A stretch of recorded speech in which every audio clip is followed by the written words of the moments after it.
Olá, muito bom dia para você que está aqui ligadinho na TV Mar, seja muito bem-vindo. Estamos começando agora mais um programa Bem Assim. E na edição de hoje, gente, nós vamos falar sobre transplante do coração. Você deve estar aí, acompanhando o caso de uma mulher que precisou de um transplante e que, graças a Deus, ela está bem, agora ela conseguiu. Então, já nós vamos falar sobre essa cirurgia. Nós também vamos aqui falar sobre salada de frutas, né? A gente está no programa que fala sobre saúde e bem-estar. A gente também trouxe dicas aí saudáveis para você. Salada do Luqueta, já você vai conhecer. E também vai ter muita diversão, vai ter muita alegria, muito humor, porque a gente vai falar ainda sobre o encontro com o humor de verão. Pati Maionese estará aqui, gente, já. Vocês vão rir muito. Muita coisa boa e aí, é claro, como sempre, eu conto com você, tá? Então não sai daí, porque o Bem Assim está começando agora.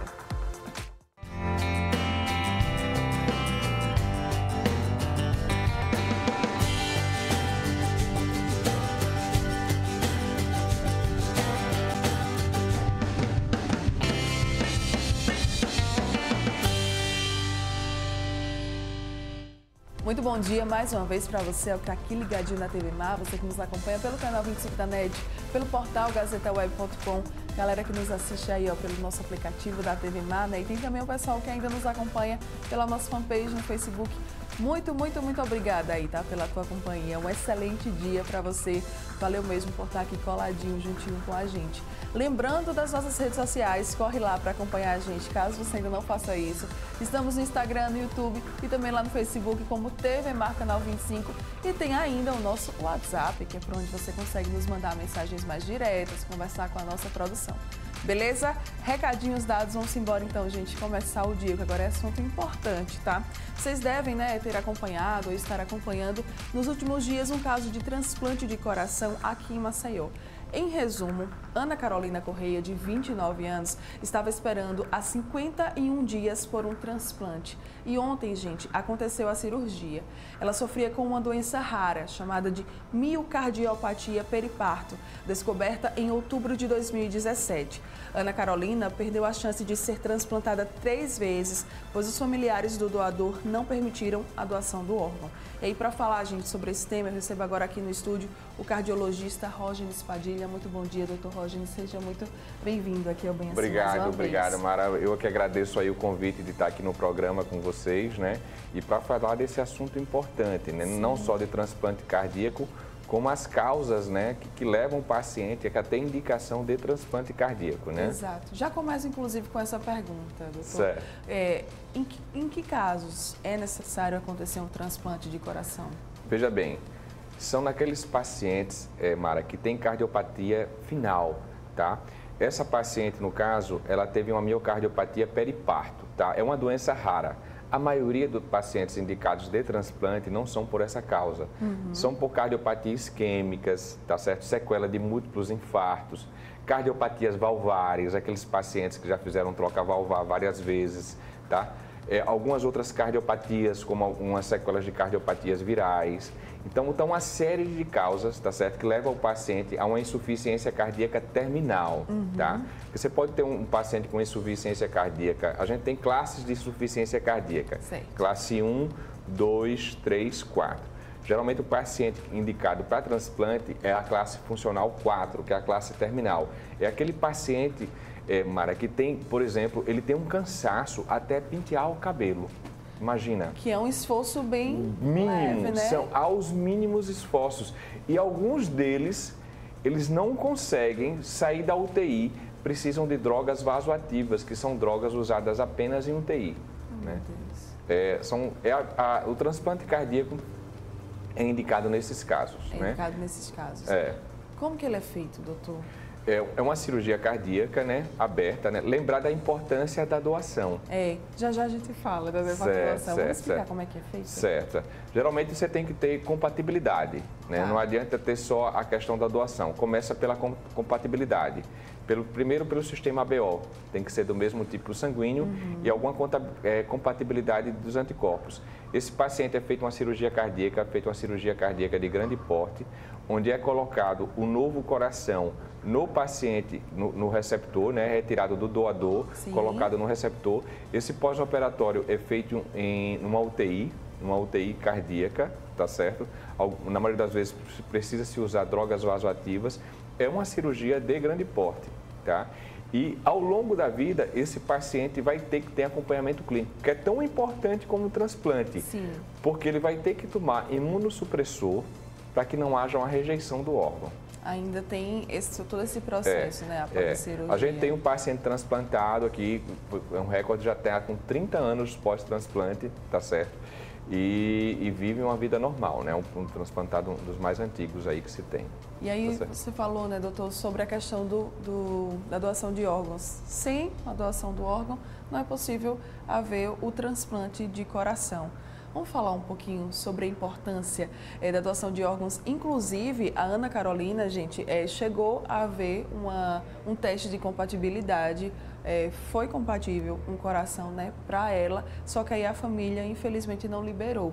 Um dos familiares tinha liberado, eles fizeram os testes, aí quando foi, deu positivo, dá para ser. Quando foi na hora de fazer a família ela voltou atrás. Tem muito isso, né? Tem muito isso, infelizmente. A nossa cultura, né, não só de doação de órgão, como de doação de sangue também, tem uma certa resistência.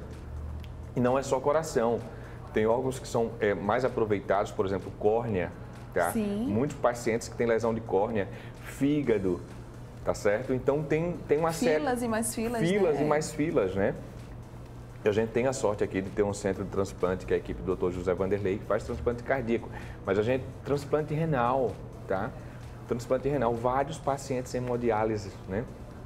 Pacientes jovens, com bons prognósticos, sem comorbidade, que poderia viver uma vida normal se fosse transplantado.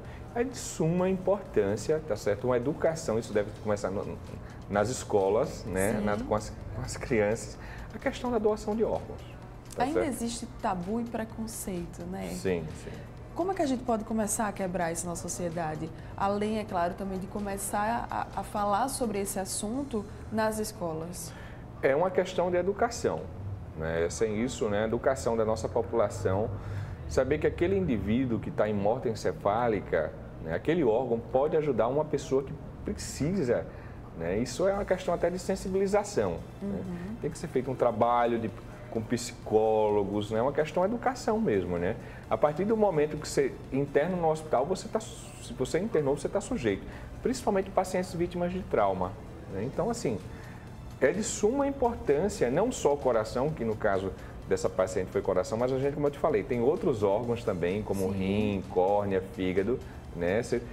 De um paciente doador, você pode salvar várias vidas, né? Várias vidas, né? E, doutor Rógenes, como é que eu posso informar a minha família de que eu sou uma doadora? É apenas verbalizar ou não? É importante documentar isso? Você pode documentar, tá? Você pode documentar no seu registro geral, no seu RG, né? Sou doador, você pode... No caso, tirar um novo RG, você pode documentar no seu documento, né? No caso do RG, no registro geral, que você é doador de órgãos e tecidos. Tá. Tá certo? E informar também a família. Isso. Né? O mais importante é informar a família, tá certo? Eu acho que se você informar a família, isso é mais importante do que você deixar registrado. Tá Exato, certo? Gente. Então... a questão da informação aos familiares, olha, eu sou doador de órgãos e tecidos, caso venha acontecer, porque assim, todo mundo está propenso, né, Mara? Claro.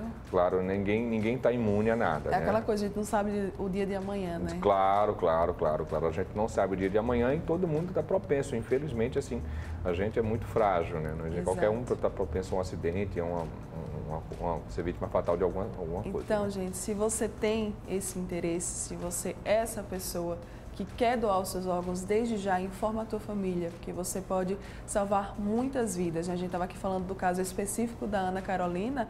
A Ana Carolina, gente, ela deixou de ser salva, que é essa daí que vocês estão vendo na imagem, e essa é a filha dela, Linda. Ela deixou de ser salva uma vez porque a família não permitiu a doação de órgãos. Então, se você aí quer ser doador, por favor, informa a tua família.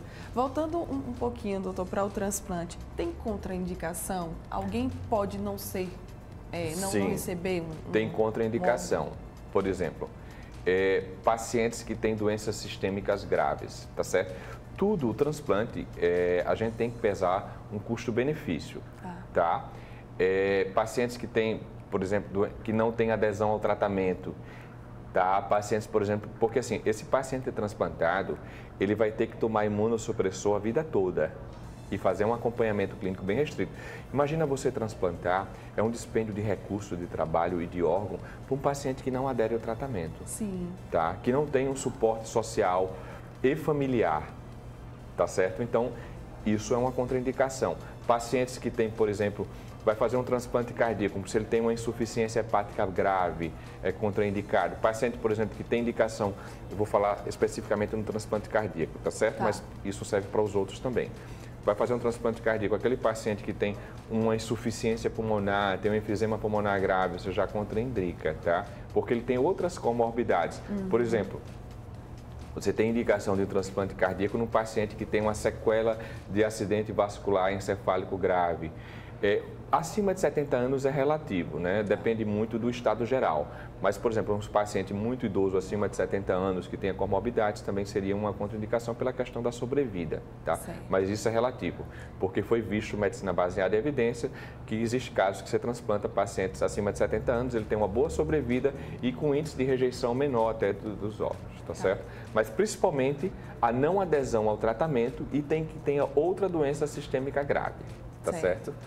Quais são os riscos pós-cirurgia? Você falou da questão de não ser compatível, né?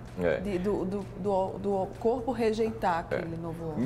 Mesmo não é, com os estudos de compatibilidade, o que a gente chama de histocompatibilidade, que é compatibilidade de tecidos, tá certo? Nada mais é de compatibilidade de tecidos entre o receptor e o doador, né? Sempre vai existir o risco de rejeição. Sim. Porque aquele corpo é um corpo estranho, tá? Então tem riscos do corpo do receptor produzir anticorpos contra aquele órgão, tá certo? Mesmo que aquele órgão esteja ajudando ele, o organismo da gente entende como órgão invasor, que é o que não serve a ele, que não faz parte dele. Tá. Então, principalmente o risco de rejeição. Por isso que esses pacientes transplantados, Mara, eles sempre devem usar imunossupressor, que são drogas potentes, de alto custo e que têm seus efeitos colaterais, tá certo?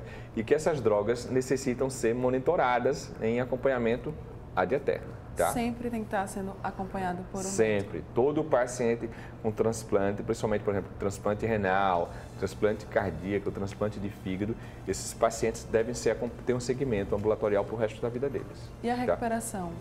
É tranquila? A recuperação é boa. Por sinal, eu hoje de manhã, antes de vir para cá, eu falei com um dos integrantes da equipe do Dr. José Vanderlei, que é o Dr. José Leitão, tá certo? E ele me falou hoje de manhã, até 5h30 da manhã, que a paciente estava evoluindo bem, estava a ponto de ser estubada. Até um outro momento que eu falei com ele, estava com uma boa recuperação na UTI da Santa Casa, né? Isso é muito bom, gente, né? Olha aí, boas notícias da Ana Carolina para todos nós. Aproveitando, vamos então falar agora um pouquinho sobre a doença da Ana Carolina. Certo. Como é que ela é descoberta, como é que ela surge, quais são os sintomas, doutor? A miocardiopatia periparto, tá certo? É uma doença que geralmente acontece no final da gestação, a partir da 36ª semana. Ela é rara, né? Ela é uma doença rara, tá? É idiopática, não tem ainda uma causa definida, tá certo? Acontece no final da gestação, na 36ª semana, que já é no final da gestação. Um dos critérios é não ter cardiopatia prévia, porque se ela já tinha problema cardíaco antes da gravidez, não é a miocardiopatia periparto, ela já tinha antes. Por exemplo, a paciente que tem problema de válvula, que tem insuficiência cardíaca antes da gravidez e ela piora durante a gravidez, não é uma miocardiopatia periparto. A miocardiopatia periparto, ela tinha a função cardíaca normal, totalmente normal, nenhuma cardiopatia estrutural antes da gravidez, tá? E no final da gravidez acontece. E aí ela começa a desenvolver sintomas, como falta de ar, cansaço aos pequenos esforços, quando ela deita, chamada dispneia, paroxística noturna, que é ontem deitar, tem falta de ar, edema de membro inferior, inchaço na barriga, edema abdominal, tá certo? E aí você faz alguns exames, entre eles o ecocardiograma, e você vê que a função do coração, a função ventricular está reduzida, tá certo? A função ventricular está reduzida. Algumas miocardiopatias periparto, elas têm resolução espontânea. Sim. tá certo? Lembrando que essa paciente, se ela tiver uma segunda gravidez, se essa paciente que tem resolução, que a função cardíaca, ela tem uma grandes possibilidades de ter uma nova miocardiopatia periparto, tá certo? Tem alguns fatores que estudaram, mas assim, hoje a causa dela é idiopática, a gente não sabe a causa. A gente sabe que assim, existem alguns fatores, por exemplo, pacientes mulheres que têm familiares com cardiopatia, ela tem um risco maior. Pacientes que tiveram eclâmpsia ou pré-eclâmpsia têm um risco maior. Pacientes que têm déficits nutricionais têm um risco maior, tá? Mas a gente não tem hoje, Mara, uma causa dizendo, olha, é isso que causa a miocardiopatia periparto, tá?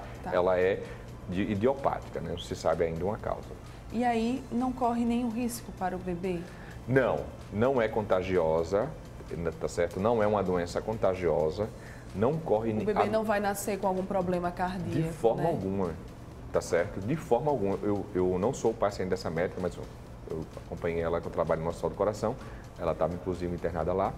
De forma alguma, o bebê não corre o menor risco de absolutamente nada. Não transmite vírus, bactérias, nada. Tá?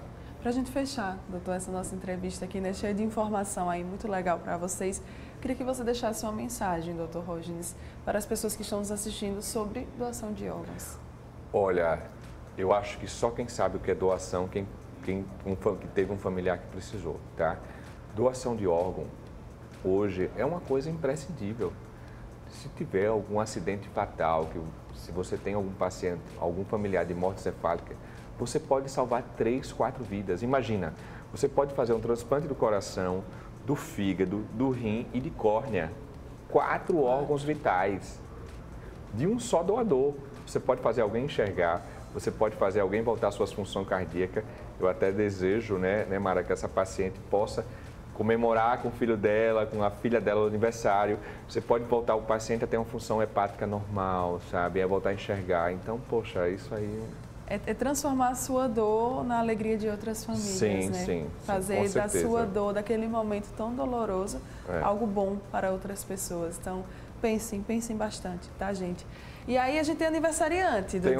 Tem um aniversariante do dia. Vem cá. Não é? Vem cá, Dudu. Que a Ana Carolina possa comemorar também com o filho dela. Esse aqui é o Dudu, né? Ele está fazendo 7 anos hoje. Coisa linda. E aí o Dudu, que ela possa comemorar daqui a 7 anos o aniversário da filhinha dela também, né, Dudu? Que bom, né, Dudu? Não é, Dudu?